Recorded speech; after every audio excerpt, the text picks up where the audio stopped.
এই ভিডিওটি শুধুমাত্র বিনোদনের উদ্দেশ্যে তৈরি। এতে প্রদর্শিত ঘটনা, স্থান অথবা চরিত্র কাল্পনিক। যদি আপনার মন দুর্বল হয় তাহলে এখনই ভিডিওটি ছেড়ে দিন। আত্মার আর্তনাদ, ভয় যেখানে শ্বাস নেয়। আপনাদের সবাইকে স্বাগত জানাই আরেকটি নতুন এবং রহস্যময় এপিসোডে। আপনি এখন শুনছেন আত্মার আর্তনাদ, যেখানে সত্যি এবং অদ্ভুত সব ভৌতিক কাহিনীগুলি আমরা আপনাদের সামনে তুলে ধরি একেবারে বাস্তবের মতো। আপনারা যারা ইউটিউব থেকে দেখছেন, দয়া করে আমাদের চ্যানেলটি সাবস্ক্রাইব করুন। পাশে থাকা বেল আইকনটা প্রেস করতে ভুলবেন না, যাতে কোনো নতুন এপিসোড মিস না হয়। আর যারা ফেসবুক থেকে দেখছেন, আপনারা অবশ্যই ফলো করুন আমাদের ফেসবুক পেজ হরর বাংলা, যাতে সবার আগে দেখতে পান নতুন ভিডিও। আমাদের খুঁজে নিন ইনস্টাগ্রামেও হরর বাংলা নামে, জয়েন করুন হোয়াটসঅ্যাপ চ্যানেলে, আর শুনে নিন প্রতিটি এপিসোড স্পটিফাইয়ে। যেখানেই থাকুন। আমার নাম অভিষেক। ঘটনাটা যেদিন ঘটেছিল সেদিন ছিল আশ্বিন মাসের একটা গুমোর দুপুর। তখন আমি আমার দাদুর পুরনো বাড়িতে গিয়েছিলাম কিছুদিন থাকতে। দাদুর মৃত্যুর পর প্রায় 10 বছর এই বাড়িতে কেউ পা রাখেনি। জায়গাটা নদীর ধারে, একটা ছোট্ট গ্রাম, নাম কোটালপুকুর।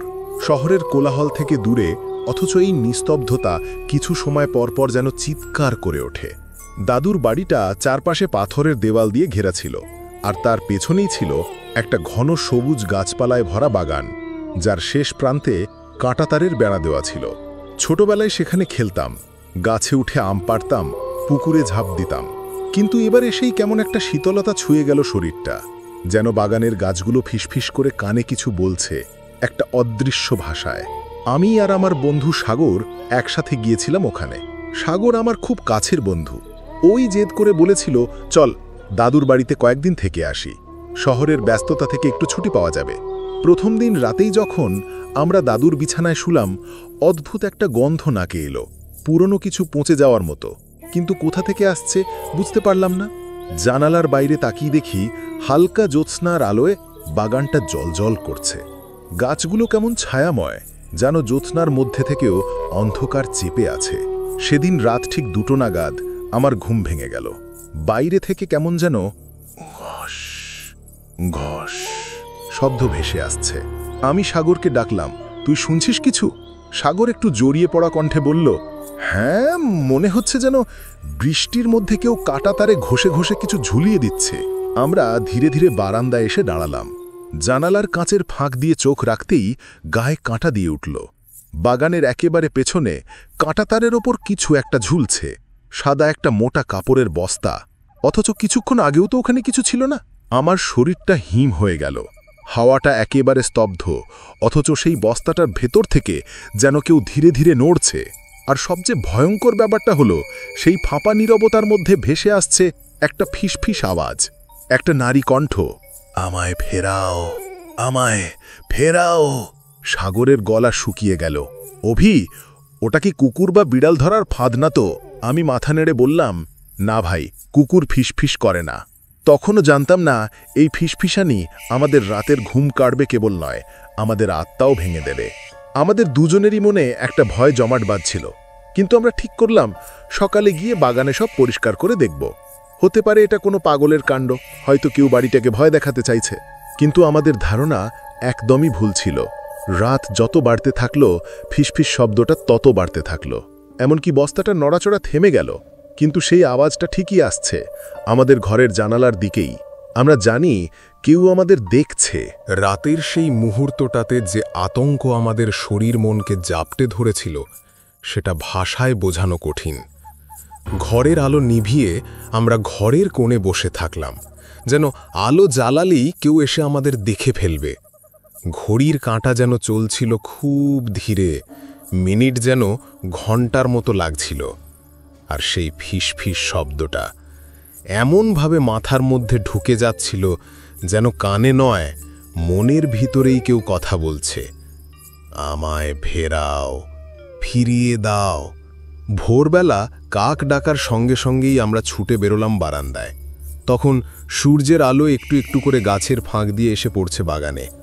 কাঁটাতারের দিকে চোখ পড়তেই দেখি বস্তাটা নেই, একটুও নেই। কোথাও কোনো চিহ্ন পর্যন্ত নেই যে রাতে সেখানে কিছু ঝুলেছিল। সাগর অবাক হয়ে বলল, অভি, আমরা কি তাহলে স্বপ্ন দেখেছি? আমি ঠোঁট কামড়ে বললাম, তাহলে সেই ফিসফিস শব্দটা আমরা দুজনে কিভাবে শুনলাম? সাগর আমার কাঁধে হাত রাখল, চল আজই পুরো বাগান ঘুরে দেখি কিছু একটা তো ছিল। আমরা হাতে লাঠি নিয়ে বাগানের দিকে এগিয়ে গেলাম। সব কিছুই স্বাভাবিক মনে হচ্ছিল। বাতাসে গন্ধ ছিল মাটি আর ঘাসের মিশ্র এক পুরনো গন্ধ, যেন বহুদিন কেউ এই জমিতে পা রাখেনি।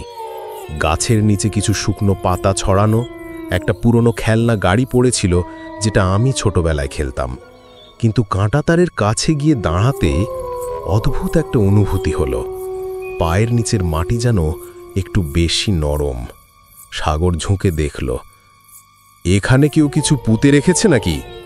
আমি ধীরে ধীরে মাটি খুঁড়তে শুরু করলাম একটা ভাঙা কোদাল দিয়ে। কিছুক্ষণের মধ্যে হাত লেগে গেল শক্ত কিছুতে। ধুলো সরাতেই বেরিয়ে এলো একটা ছেঁড়া ছাল ছাল করা কাপড়ের টুকরো। এটা কোনো পুরনো বস্তার অংশ। সাগর কাপড়টা তুলে দেখল, আর সঙ্গে সঙ্গেই মাটি থেকে এক অদ্ভুত গন্ধ বেরোতে শুরু করল, পচা মাংসের মতো। আমরা পেছনে ছুটলাম। ঘরে ফিরে দেখি ঘরের দরজা হালকা খোলা, যা আমরা তালা দিয়েছিলাম।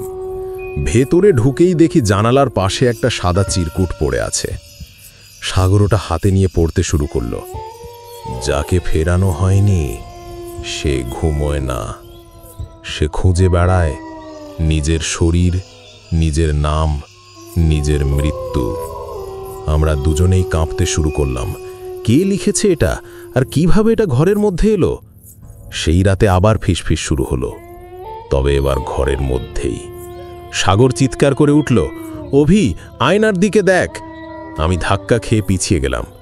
ঘরের এক কোণে রাখা পুরনো আয়নায় স্পষ্ট দেখা যাচ্ছে আমরা দুজন নেই সেখানে। শুধু একজন দাঁড়িয়ে আছে, মাথা নিচু, কাঁধে ঝুলন্ত চুল, আর তার গলার কাছে একটা ছেঁড়া কাপড় বাঁধা। সে বলছে, তোমরা আমাকে জাগিয়ে তুলেছ, এখন আমার জায়গা চাই। তখন রাত ঠিক 2টো বাজে। আমি আর সাগর দুজনেই ঘরের মাঝখানে দাঁড়িয়ে জানি না কি করব। আয়নার মধ্যে যার প্রতিচ্ছবি দেখা গেল সে আর মানুষ নয়, সেই যেন এক ভিন্ন বাস্তবতার দরজা খুলে দিয়েছে। আর সেই দরজা দিয়েই ঢুকেছে এক এমন সত্তা যার অস্তিত্ব যেন কেবল চোখে না, হৃদয় অনুভব করা যায়। ঘরের বাতাস হঠাৎ ঘন হয়ে উঠল। জানালার পর্দা ধীরে ধীরে উঠতে থাকল, অথচ বাতাস ঢুকছে না কোথাও থেকে। সাগর আমার হাত শক্ত করে চেপে ধরল। সেই মুহূর্তে আবার ফিসফিস আওয়াজটা শুরু হলো, আমাকে ফিরিয়ে দাও, আমি এখনো এখানে, আমি রাগি না, শুধু ফিরে যেতে চাই। সেই কণ্ঠস্বর এমনভাবে বলছিল যেন সে দয়া চায়, অথচ একই সঙ্গে ভয় ছড়িয়ে দিচ্ছে আমাদের ভিতরে। আয়নার সামনে থেকে সরতে গিয়েও পারছিলাম না, আমরা যেন জমে গেছি। আয়নায় সেই ছায়া একসময় চোখ তুলল, আর তার চোখ, হায় ঈশ্বর, সে চোখ যেন হাজার বছরের শূন্যতা, বিষণ্ণতা আর হিংসার প্রতিচ্ছবি। সাগর ধীরে ধীরে বলল, ও আমাদের কিছুর ইঙ্গিত দিচ্ছে। দেখ, ওর গলায় যে কাপড়, সেটা সেই বস্তার অংশ না? আমি মাথা নাড়লাম। হ্যাঁ, আমরা যেটা মাটির নিচে খুঁড়ে পেয়েছিলাম ওটাই। তবে মানে ওটা কি তার শরীর ছিল? আমরা কি ওকে জাগিয়ে তুলেছি ভুল করে? সেই রাতে ঘুম আসেনি। আয়নার সামনে রাখা ছিল সেই ছেঁড়া কাপড়, আর প্রতিনিয়ত মনে হচ্ছিল ঘরের কোণ থেকে কেউ তাকিয়ে আছে। রাত কেটেছে জেগে। ভোরবেলা হালকা আলো পড়তেই আমরাই সিদ্ধান্ত নিলাম বস্তার মূল রহস্য উদ্ঘাটন করতে হবে। আমরা স্থানীয় পুরনো গ্রন্থাগারে গেলাম। সেই এলাকার ইতিহাস ঘাঁটতে ঘাঁটতে এক পুরনো পত্রিকায় চোখ আটকে গেল। 1972 সালে এই বাড়ির মালিকের ছোট মেয়ে রিনি নিখোঁজ হয়ে যায়। পরে বাগানের কাঁটাতারের কাছে এক ছেঁড়া বস্তার মধ্যে খণ্ডিত দেহ পাওয়া যায়, কিন্তু মাথা খুঁজে পাওয়া যায়নি। হত্যাকারী ধরা পড়েনি। ঘটনাটি ধামাচাপা পড়ে যায়। সাগর রীতিমতো চিৎকার করল, এই বাড়ি, এই বাগান? আমি কাঁধ ঠেলে বললাম, আর আয়নার মেয়েটা, সে কি তাহলে রিনি? আমরা দৌড়ে ফিরে এলাম বাড়িতে। আয়নার সামনে গিয়ে দাঁড়াতেই সেই ছায়া আবার দেখা গেল, এবার আরও পরিষ্কার। একটা ধোয়ার মতো অবয়ব ধীরে ধীরে আমাদের দিকে ঘুরে দাঁড়ালো। তার চোখ থেকে এক ফোঁটা জল গড়িয়ে পড়ল। তোমরা পেরেছ, এখন আমাকে ফেরাও, আমার মাথাটা বাকি ছিল। আমরা দুজনেই প্রায় একসাথে বললাম, কোথায় কোথায় আছে সেটা? সে এবার হাত তুলল। আয়নার কাঁচ ফেটে গেল। আর আয়নার ভিতর দিয়ে একটা চোরা গলি দেখা গেল। পুরনো কাঠের সিঁড়ি নিচে নামছে অন্ধকারের দিকে। সেই গলি আমাদের বাড়ির ভিতরই লুকানো ছিল। সেই মুহূর্তে সাগর ধীরে ধীরে বলল, এই আয়না, এই বাড়ি সব যেন একটা ফাঁদ। আমরা হয়তো একটা আত্মাকে মুক্ত করতে পারি, আবার হয়তো আমাদের জায়গাও দিয়ে দিতে হতে পারে। আমরা দুজনে আয়নার ভাঙা কাঁচের দিকে তাকিয়ে রইলাম। ওটা এখন আর স্রেফ আয়না নয়, একটা দরজা। দরজা যেটা খুলছে এমন এক দিকের দিকে যেটা এই পৃথিবীর নয়। সাগর একবার আমার দিকে তাকালো, চোখে ভয় আর দুঃসাহস একসাথে। আমি নিঃশ্বাস নিয়ে বললাম, চলো। কাঠের সিঁড়ি বেয়ে আমরা নিচে নামতে শুরু করলাম। প্রতিটা ধাপ যেন আমাদের সময়ের বাইরে নিয়ে যাচ্ছিল। নিচে নামতেই দেখি একটা ছোট্ট ঘর, মাটির গন্ধে ভরা, একটা পুরনো কাঠের টেবিল আর তার ওপর ধুলো ঢাকা একটা বাক্স। সে ঘরের এক কোণে ছেঁড়া পর্দার মতো ঝুলছে একটা পুরনো জামা, এবং ঠিক ঘরের মাঝখানে রাখা ছিল একটা বস্তা, যেটা দেখতে হুবহু সেই কাঁটাতারের বস্তার মতো। সাগর বাক্সটা খুলল। তার চিৎকারে আমি কেঁপে উঠলাম। ভেতরে রাখা একটা শুকিয়ে যাওয়া কঙ্কাল মাথা, চোখের কোটর শূন্য, কিন্তু যেন তাকিয়ে আছে সরাসরি আমাদের দিকে। আর সেই মাথার পাশে একটা ছোট কাগজ, যেখানে লেখা, তাকে খুঁজে দিও। ও রোজ রাত ৩টায় ফিসফিস করে। ও ফিরতে চায়। ও চায় না কেউ আর ভুলে যাক তাকে। আমার ঠোঁট শুকিয়ে আসছিল। আমি মাথাটা হাতে তুলে নিলাম, আর তখনই শুনলাম এক দীর্ঘশ্বাস। তোমরা খুঁজে পেয়েছ?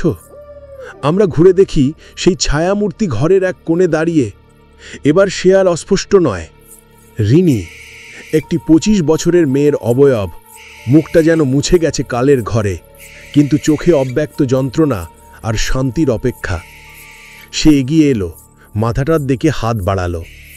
তার আঙ্গুল ছুঁয়ে যাওয়া মাত্র মাথাটা ধোঁয়ার মতো মিলিয়ে গেল, আর রিনিও ধীরে ধীরে হাওয়ায় মিশে যেতে লাগল। তার শেষ কথা, তোমাদের ধন্যবাদ। এবার আমি যেতে পারি মার কাছে ফিরে। ঘরটা তখন কেঁপে উঠল। মাটি ফেটে যেতে লাগলো এক কোণ থেকে, ধোঁয়া বেরিয়ে আসছে। সাগর চিৎকার করে বলল, চলো, এবার দেরি করলে ফাটে পড়ব আমরাই। আমরা দৌড়ে উঠে এলাম ওপরে। আয়নার সামনে এসে দেখি সেটা আর ভাঙা নেই, মেরামত হয়ে গেছে, অথচ কেউ স্পর্শ করেনি। রাত কেটেছিল নিঃশব্দে। আয়নার ছায়া আর ফিরে আসেনি। পরদিন সকালে বাগানে যেয়ে দেখলাম কাঁটাতারের ঝোপটা কোথাও নেই, যেন কখনো কিছু ঝুলে ছিল না ওখানে। বাসার মানুষরাও বলল, আরে ও তো গত মাসেই কেটে ফেলা হয়েছে। আমি আর সাগর একে অন্যের দিকে তাকালাম। তাহলে যেটা আমরা দেখেছিলাম, যেটা স্পর্শ করেছিলাম, সবই কি অন্য জগতের ছায়া? এর কিছুদিন পর সাগর বাড়ি ছেড়ে চলে যায়। সে আর কোনোদিন এই গ্রামে ফিরে আসেনি।